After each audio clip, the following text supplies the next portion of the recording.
You've lived a great life and done well for yourself. But what mark will you leave on the world? How will you inspire future generations? Stan Miller and Katie Beth Hand have helped thousands of people answer exactly those questions. If you've ever wondered, what will be my legacy? You're in the right place. Welcome to the Your Life, Your Legacy podcast. Now, here are your hosts, Stan and Katie Beth.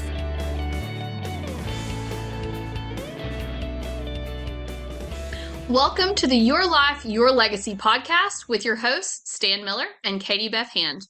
Today, our guest is expert punting and kicking coach and the CEO of the Kicker Zone, Marc Nolan. Marc, thank you so much for joining us. Hey, good morning, Katie, Stan. Hope you are well today.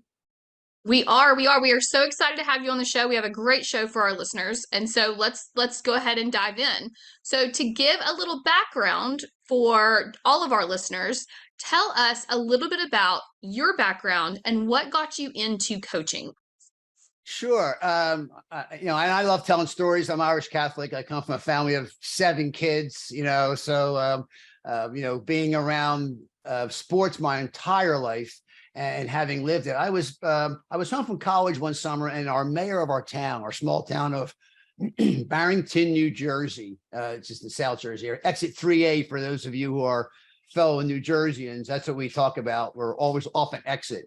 I said to me, hey, could you come out and help us, coach one of the youth baseball teams? I was a pretty good baseball player and basketball player, soccer, everything we did back then growing up, because our parents made us stay out of the house. If you came in the house, my mother put you to work, cleaning windows, scrubbing floors. So our focus was definitely to stay outside the house. So I took on this job as a coach. The mayor of the town said, hey, listen, can you help us with this 10-year-old team? We need another coach. So I, along with my buddy, Kevin Mahoney, another Irish Catholic guy, who said, hey, listen, I'd be glad to help out. The mayor said, after the game, you guys get hot dogs and there might be a few beers up in the clubhouse. Well, hey, Irish Catholic, 7 kids, free hot dogs, a few beers in the clubhouse, I'm in. So we start coaching, and the next thing you know, we were the movie, the original Bandit, the guys who were the horrible players. I think the movie is based on us because we had the worst kids of all the ones. Of course, all the other dads had picked all the other teams. All the other all-stars had picked throughout those teams. We got the Bad News Bears. So I quickly understood the dynamics of the difference between my parents and the parents of these kids who were in their late 70s. And one of the things was I found out that they love to talk from the stands. They love to holler at you and scream at you and make all kinds of noise at you. And I'm thinking to myself, well, here I am. I'm on the third base sideline. I had no kids. It's a Friday night. I should be going out dancing, hanging with my friends. And I'm over here getting harassed by these, 35, 45-year-old men and women, right? Oh, okay. So I finally walked over the sidelines and said to them, call timeout. I said, you know what? Fourth inning, the Joneses, you're going to be coaching. The 5th inning, the Houks, you're going to be coaching. The 6th inning, the O'Learys, you're going to be coaching.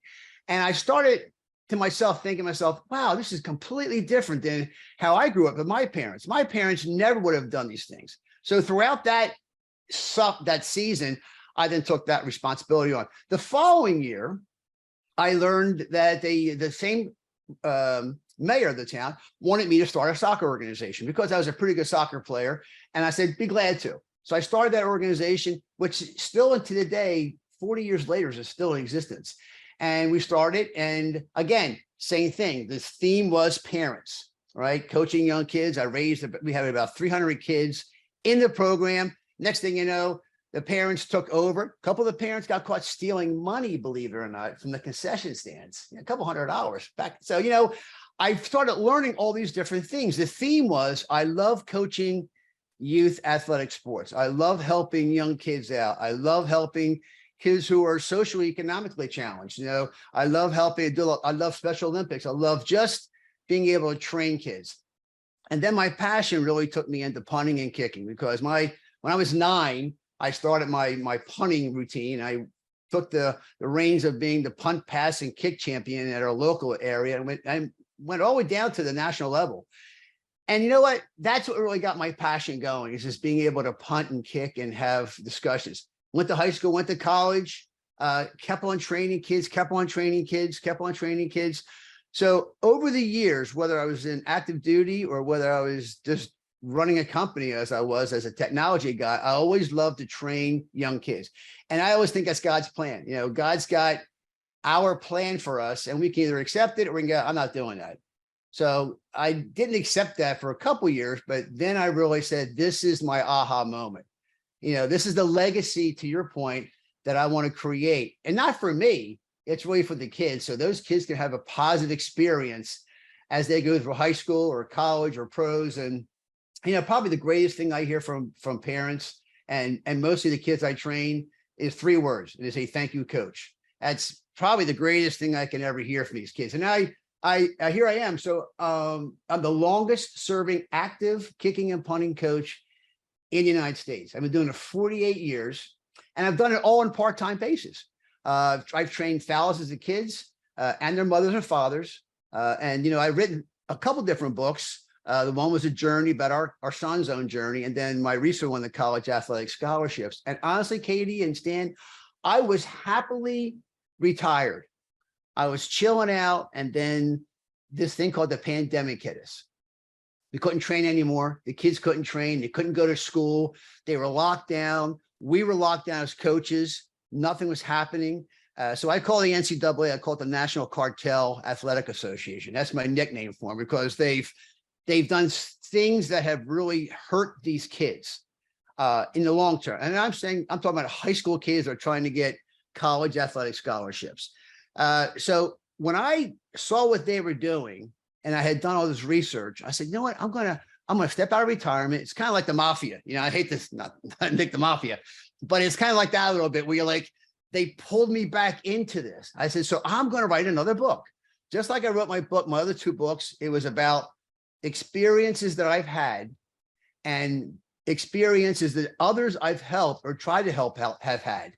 And that's why I came up and wrote this book. And I said, I'm going to write this book.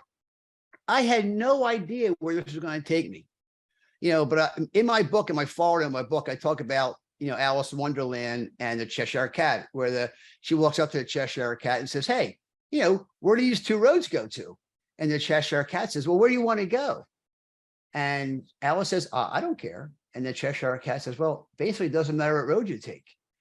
So I have that in the foreword of my book, because I think that's what happens with a lot of these kids now and their parents. They don't know what road they want to take. You know, they got little Susie or Johnny, they're spending, you know, $15,000, $20,000 to fly all over the place to play in some U9 World Championship tournament, you know, that 10 years from now probably isn't going to matter.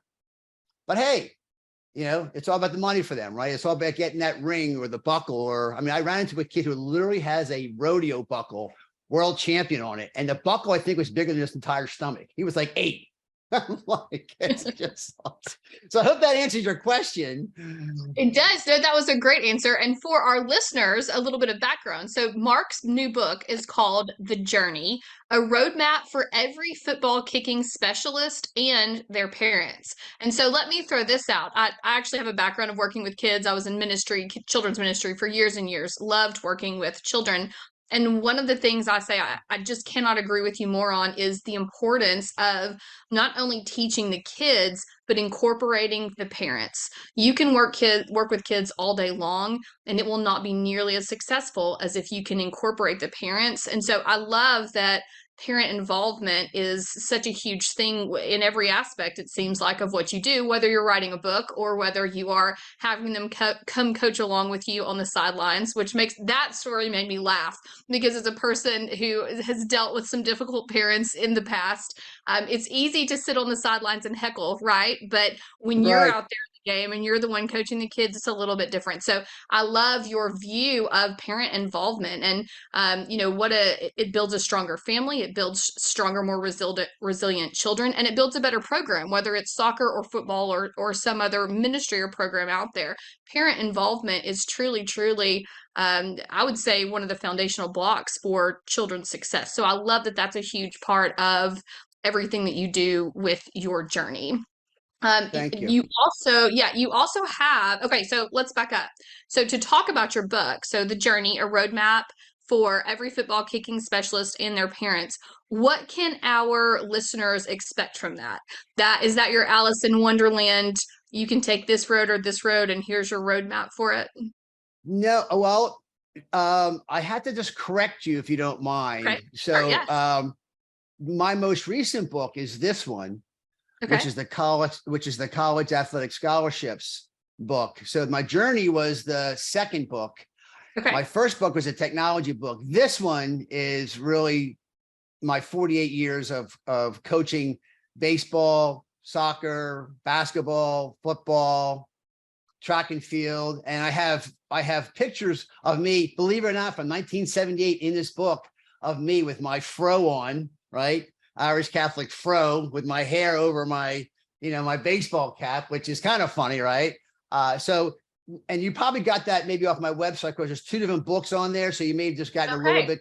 So that may be just something that I have to change on my behalf to help myself out. But this book really encapsulates all the sports, all the kids are doing. And the reason why I say that, Katie, one thing I know about parents, and I know a lot of them, and I know a lot about parents, is that they're very dynamic in what they do. From the standpoint, and you can appreciate this, I can remember when some of my friends had kids and the baby is no more than like 3 or 4 minutes old. And all of a sudden you hear, oh my God, look at the size of the hands and feet on that guy. He's going to be a tight end. My gosh, we better call Notre Dame. They're going to offer him right now. So I talk about that in my book a lot, is that you guys need to chill out. I mean, I just had a camp, a small-sided camp last Saturday I ran, and I told all the parents that were there, look, take videos, come on out, enjoy. I had like 15 kids I trained, just a small-sided camp. We do a lot of sharing together and talking about stuff. And I said, look, Nick Saban is not going to be here. Chip Kelly is not going to be here. There's no NFL scouts going to be here at this camp. So just go get your 6-pump venti mocha stirred latte over at Starbucks and relax. Have a good time. But I've seen literally, Katie, the thousands of parents I work with, they can't seem to relax. It's, I used to call them, helicopter parents or whatever you want to call them. I now call them drone parents. You need to be like drone parents. You need to go in and get out. Leave them alone. Get over the kid. Leave them alone and let them enjoy themselves. I mean, when you see parents walking around airports with their son or daughter's uniform on in a bigger outfit, you're like, all right, that's a little different, right? So I wrote the book, and I try to be as comical as I can in the book with the stories, because I think we as parents have to laugh at ourselves. We have to laugh at the things we do and say. And for instance, Katie, I used to videotape all the parents on the soccer games. Now, when I was a director of coaching at a club here in Atlanta, and what I would do is I would say to the parents, hey, by the way, we're just going to show this Monday night. We're going to show the scorpions against the gazelles or the sharks against the fishes, And then what I would do, I would literally take the video of the parents hollering on the sidelines. Oh my God, he wasn't offside. What's wrong with you? Of course. And I would post that. That would be the opening segment. So the parents thinking they're going to see little Timmy and Janie running around scoring 600 goals. And there they are hollering into, showing them hollering. You're like, wow, is that me? Like, yeah, that's you, So I try to tell parents that you have to take yourself not as serious as it is. And listen, I'm a recovering sports parent university graduate. That's what I call myself, So I've been there, my wife and I both have been there, not to the extent some of them have, but it certainly is something that you want to help parents out. And that was why I wrote the book for the parents. I have a whole chapter just on how parents should be recruiting, their role in recruiting, and then the athlete themselves as a student athlete, how they have to do their own things, in the book as well. I love that. And you also have a podcast. Tell us a little bit about your podcast, the type of guests you have, the type of things you cover with that.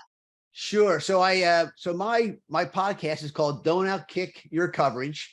And the funny thing is, it has the Three Stooges on there as the kicking a football. And my podcasts go from me doing my Sports Parent University or interviewing people, like interviewed the CEO of a great company called Scout Smart, which is a recruiting based organization. She's the CEO of the company, great lady. I interviewed a guy the other day on our podcast who has nothing to do with sports. Matter of fact, his name is Bernard Owens, and he'll say, Mark, I'm probably the least athletic person you are ever going to meet. But we shared his story and his journey about his attempted suicides he had, and the things that he went through as a young man at age 11, and then another young man at age 21. And then I have 2 upcoming episodes where I'm interviewing some college coaches, and I'm interviewing other kicking and punting coaches that I've been talking to throughout the years, just to give them some level set of the kids with this whole transfer portal, which is going on right now in college athletics. And then, the just the whole dynamics of what goes on. I have other people I'm interviewing. A friend of mine who is named Al Vaughn. He's the only 7-time Mr. Universe champion, cancer survivor, Vietnam War veteran. So I try to pick, like you and Stan do, I try to find people, A, who are passionate, and B, that want to share their stories and their legacies, whatever it is, to help. If you can help that one listener out that's struggling with something, or give them something that new that they didn't have before. I've always been a data guy. I love doing research and I love data. So if I can put those 2 together, and if I give it to the parents, if they choose not to listen to it, I can't do anything about that, right, Katie? It was like, as the horse to water lead the horse to water kind of thing. But so that's really why I've written the book and why I'm still passionate. I'm hopefully going to be speaking in front of Congress again in the next couple of months. There are some bills that are coming up around this whole names, images, and likeness, which I call now it's legal, where they're giving money to college kids, right, for whatever else they want to give them to, and it's all being driven by what I call the mafia, the directives they're called, the collectives. So hope that answer your question. It did. Yes. No, it really did. And I have another couple of questions for you. But before I jump into those, Stan, what questions or thoughts do you have for Mark?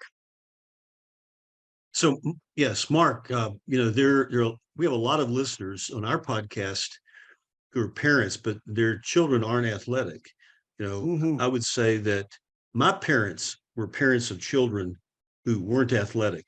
When you were talking about the guy that you interviewed the other day, who said he was the least athletic person you've ever interviewed, that's I'm probably going to surpass that, because now you're probably being interviewed by the guy who's the least athletic person you know. My question, I know that all of your work, your passion is really about sports and coaching. So I want to challenge you to think for a second about the books you've written, the most recent book you've written, but the previous one to that. What are the takeaways from your work that can be useful to parents of kids who are not athletic? Maybe they have other talents. Maybe they're artistic, they have music, maybe they're academics. What are the takeaways for them? Sure. And that's a great question, Stan. And I bring the athletics into it, but I also, to your point, so our son was a chemistry major. Okay. So when he went to college, when he graduated college, he was the only person who went to this school, a D1 school called Stony Brook University up in New York. When he graduated with a degree in chemistry. When we were at the commencement exercise, the dean of the chemistry said, you know what, in the entire 60 years of Stony Brook being around, we've never had a football player graduate with a chemistry degree. And that was our son, right? So here he is, a kicker and a punter, please believe me, I'm not knocking the other kids or the football team, but when they're taking, like, believe it or not, University of Georgia has a program, a class called Fundamentals of Walking. That is literally a class that you can take, right? Our son's like, I'm not going to go to a school that teaches fundamentals of walking. So he was a chemistry guy, but his focus, as what I try to tell parents, find the focus that your son or daughter loves.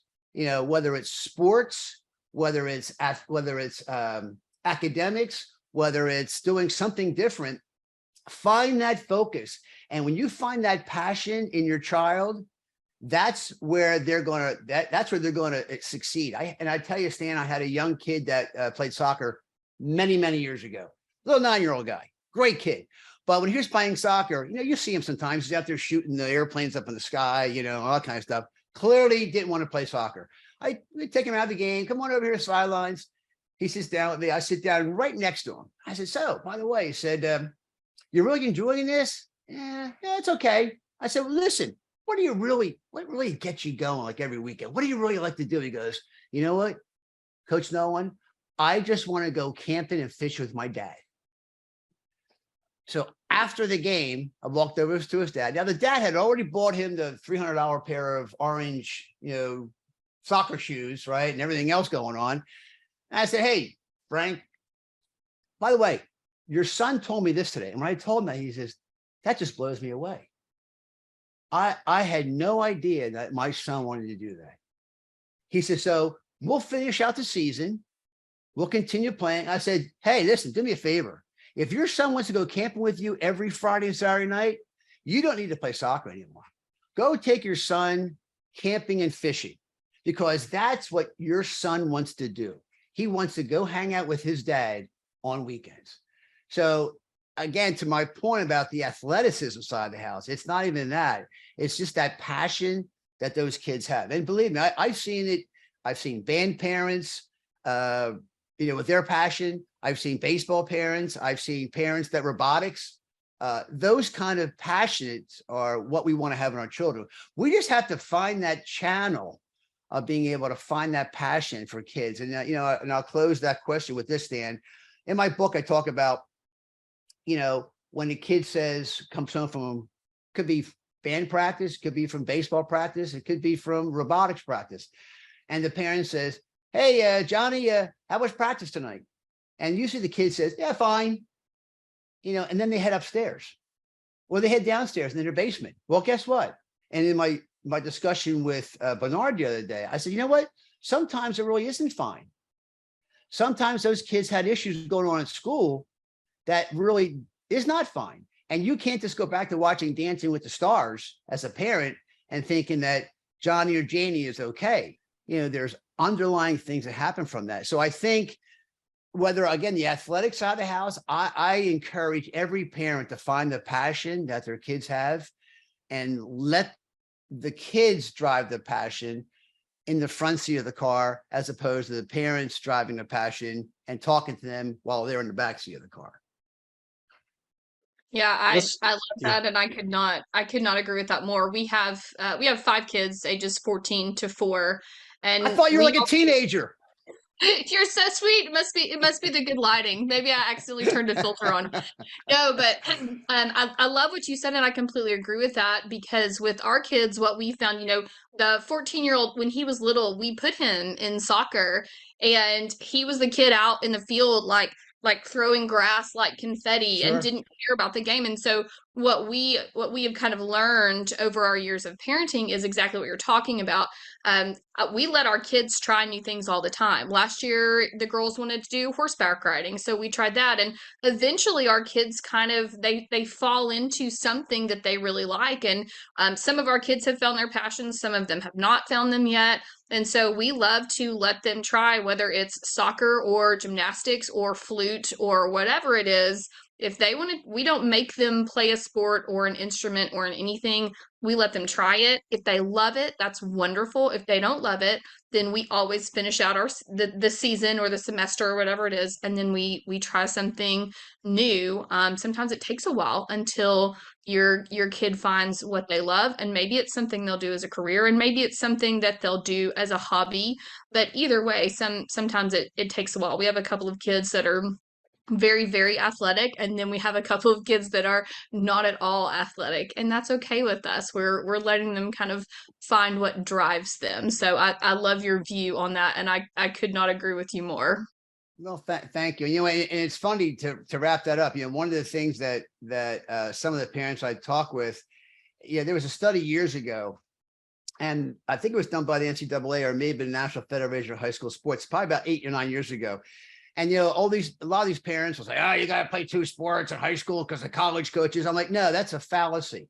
That clearly is not, because you know what? You only get scholarship in 1 sport in college. They're called counted scholarships. I said, but you know what? There was a study done by the NCAA. I'm pretty sure it was them. And they said, they interviewed 1,000 kids and said, listen, what's the first sport you like? And they would tell their first sport. And that child will migrate to that 1 sport or that 1 activity. Okay. And they said, if they start doing the second sport, that becomes work. So you mentioned a very key word. You let them play the game they want to do. And Willie Stargell, who's a famous baseball player, said it best. He said, somebody interviewed him, he says, why do you have such a smile on your face every day? He said, because when the game starts, the umpire yells out, play ball. He doesn't say work ball. So I try to tell parents, if you can get the mindset out of, if your son or daughter strikes out, you know, at a game, and you take him, get him in the car and you berate them for striking out once or twice, but you forget the 2 home runs they hit. You know, it's very easy for us as parents. I had it happen the other day where a kid hit 30 field goals. We hit 10, 10, and 10. He was 27 for 30. When I brought the dad in to say, hey, what'd you think of that set? You know, the dad goes, well, you know, Johnny, you missed those 2 over there. So he immediately went to the negative, right? Not the positive, not the, hey, that was awesome. You 27 for 30. That was great. And I wanted to ask his opinion first, because I wanted to see what kind of person he is, right? How he relates to his son or daughter in the things they do. And now I think that's true in life. Hey, listen, Katie, I grew up playing the accordion. My mother made me play. Was that not something you were passionate about, Mark? My gosh. I'm like, oh, I can still remember the guy's name. Mr. Hatfield was my accordion teacher. But because we grew up in the Philadelphia area and we had this thing called the Mummers Parade, you know, you have the accordion going back and forth. I'm like, oh my dear Jesus, I don't want to do this. You know? So I started playing the saxophone, right? But again, my mom was like, oh no, you can play it, you can be. I'm like, Mom, listen, I'm not doing that. You know, and then my friends would see me and they're like, dude, what is that thing? I'm like, it's an accordion. Like, what the hell you do with that? I'm like, I don't know. I'm still trying to learn. So to your point, and let me guess, as an adult, you've never picked up an accordion, have you? No, and I don't care to. Matter of fact, it's kind of like me with Catholic school nuns that I had. If I see them at the airport, I shy away from them because I know they're going to smack me. So it's like, oh my gosh, you know, so if I see an accordion, I'm like running as far away as I can. You know, but again, to your point, I think you have to let our children, you know, enjoy what they really want to do. And we have a daughter. Our daughter is very similar to my wife. I mean, she's my wife's Asian. You may have met my wife's Dan. My wife is Filipino. So I can only say to her, you know, she played softball for her corporate team. And I said to her, you were literally the worst catcher probably in the history of your company. But that's okay, because they probably didn't have any Filipino catchers mitts growing up or stuff like that. So we kid about it, right? And I think you have to have those experiences growing up, and you have to let your kids hear those experiences growing up, what they went through. So right. Mark, Well, before we run out of go ahead, Jim. Yeah, before we run out of time, I want to shift gears for a second. I know your most recent book really focuses on your frustrations with the NCAA.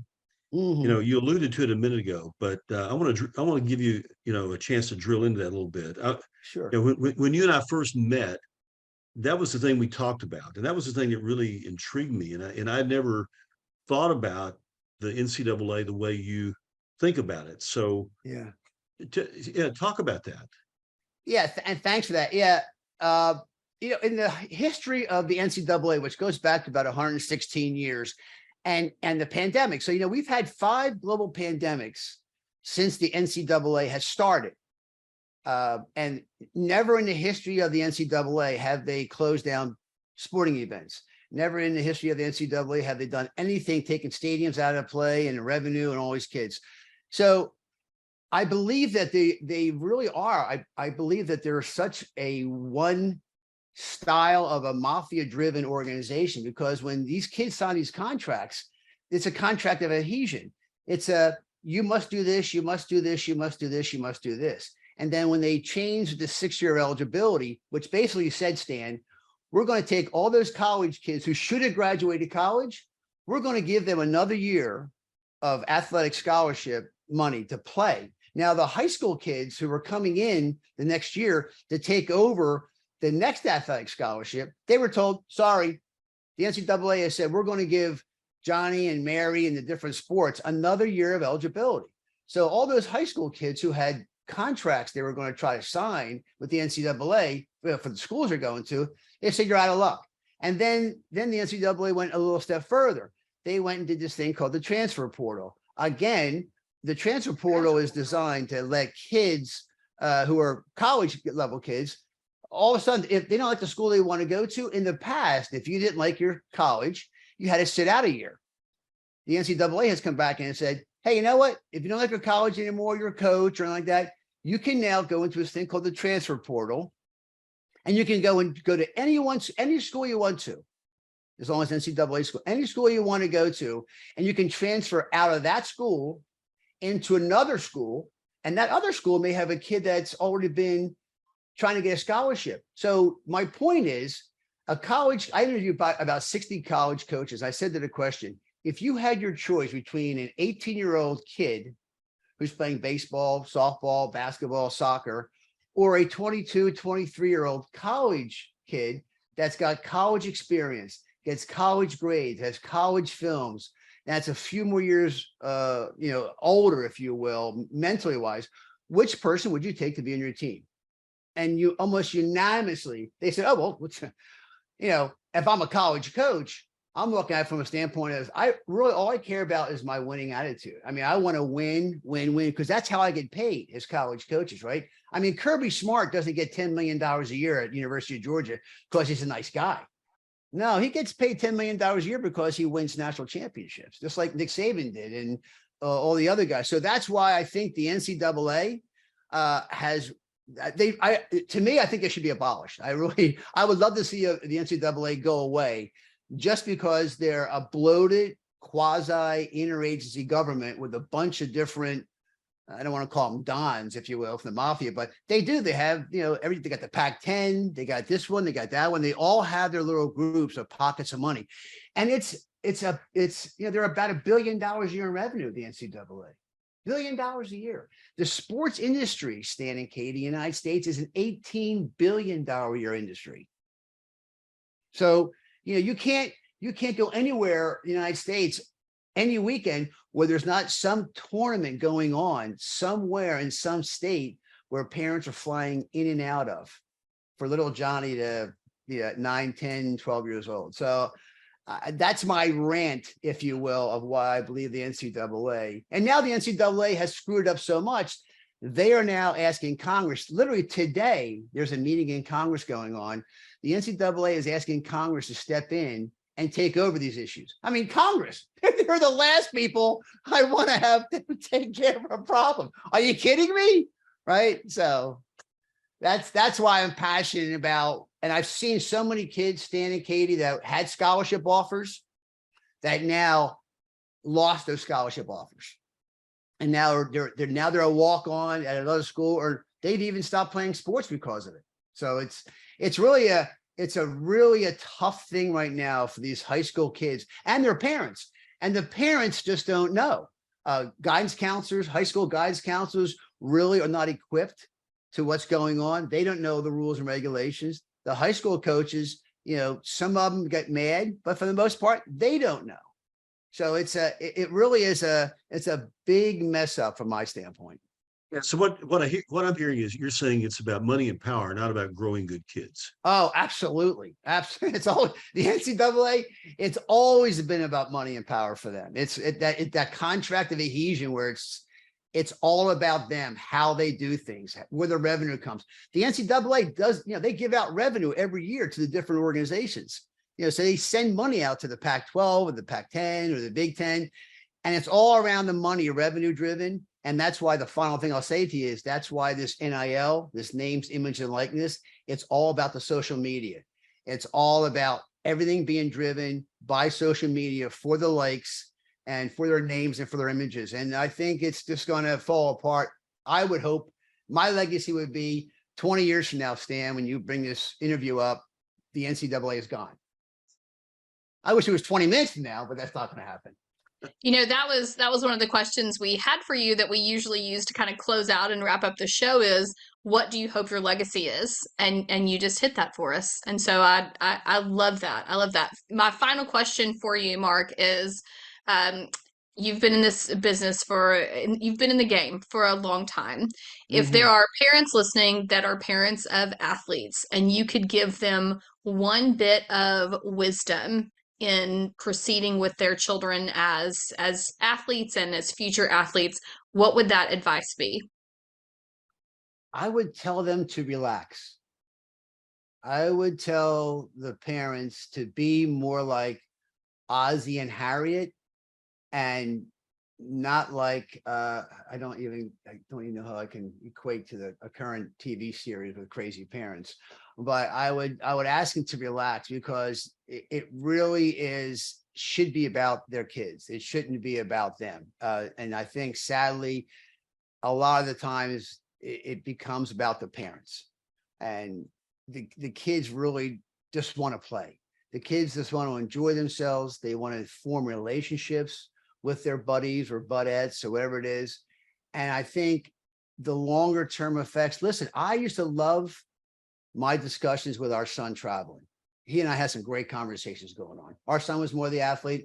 Our daughter was more the free spirit, the cheerleader kind of a person out there. But I would just say, please relax and probably drink decaf. That's probably good advice for all of us. I love that. So our takeaway words for our listeners today are play and relax. That's good advice for everybody. Yes. This has been the Your Life, Your Legacy podcast with your hosts, Stan Miller and Katie Beth Hand. And our guest today has been Marc Nolan. For more information about Marc, his training programs, his podcast, and his books, you can visit thekickerzone.com, and we'll also link it for you in the show notes. Marc, thank you so much for joining us today. Thank you, Katie and Stan. Have an awesome day. Hey, super. Thank you, Marc. Okay. God bless. Bye-bye. Thanks for listening to the Your Life, Your Legacy podcast with Stan Miller and Katie Beth Hand. If you enjoyed the show, please rate, review, and subscribe on Apple Podcasts, Spotify, or wherever you get your podcasts. To find out more about Stan and Katie Beth, go to pinnaclelegacylaw.com. You can also find links in the show notes.